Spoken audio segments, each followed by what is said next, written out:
حضرت حمزه رضی الله تعالی عنہ کفن د نبی اکرم صلی الله علیه و آله وسلم تر حضرت حمزه رضی الله تعالی عنہ غزوه احد کې شهید شو او بېدرده کافرانو د دوی غوږونه، فوز او وغیره اندامونه پرې کړل او سینه یې ورله وڅیرله، زړه یې ترې راوایست او قسمه قسم ظلمونه یې پرې وکړل.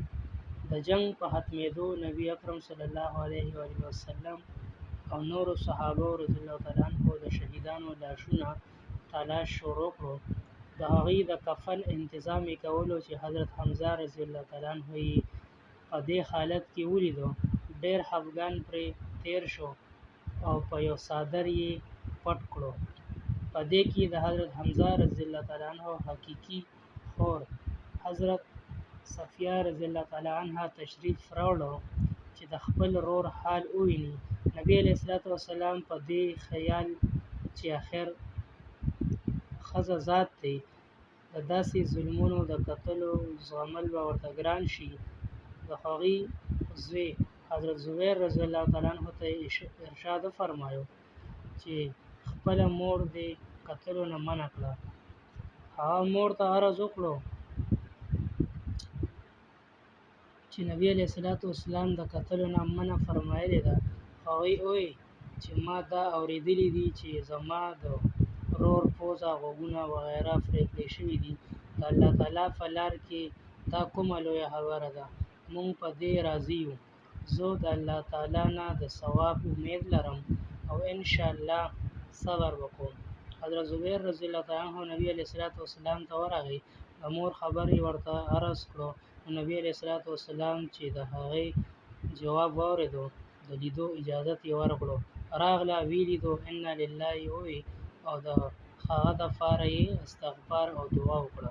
یو روایت کې دي چې غزوه احد کې کوم ځای چې مړی پروت و،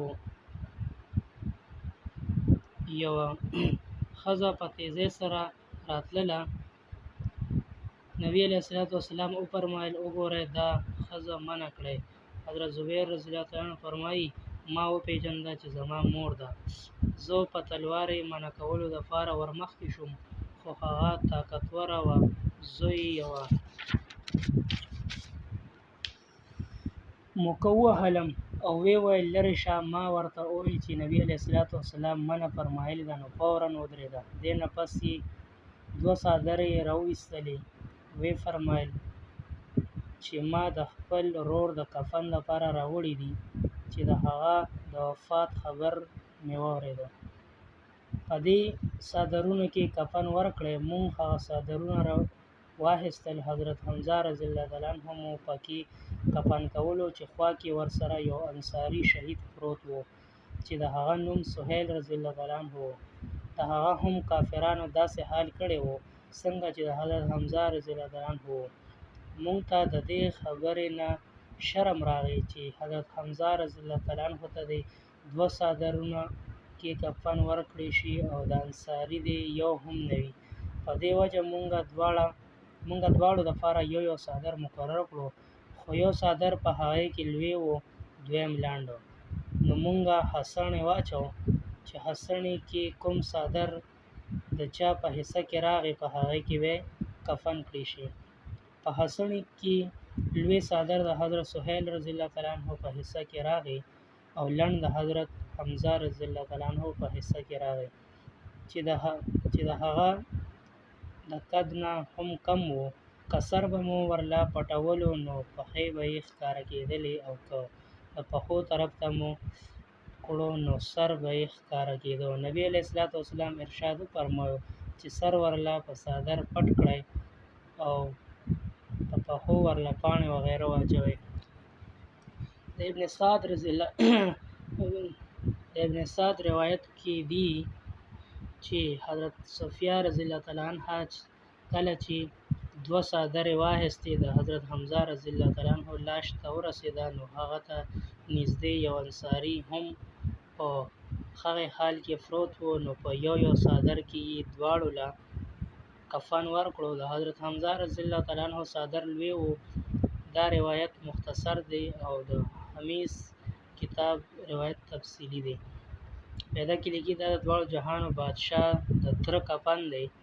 هغه هم داسې چې یو زنانه د خپل رور دپاره 2 څادرې ورکوي، په هغې کې د نه ناخوښې چې دویم انصاري د بې کفنه پاتې شي یو څادر تقسیموي او بیا لنډ څادر د هغه کس په حصه کې راځي چې په څو وجو سره د ترجیح حق لري. د غریب پروا او مساوات دعویدار که چېرې په خپلو دعوو کې رښتونی وي، نو د دې پاکو هستو تابعداري دې وکړي چې صرف په وینا سره نه بلکې په کولو سره یې وښودله. موږ خلکو ته خپل ځان د دوی تابعدار ویل هم د شرم خبره ده.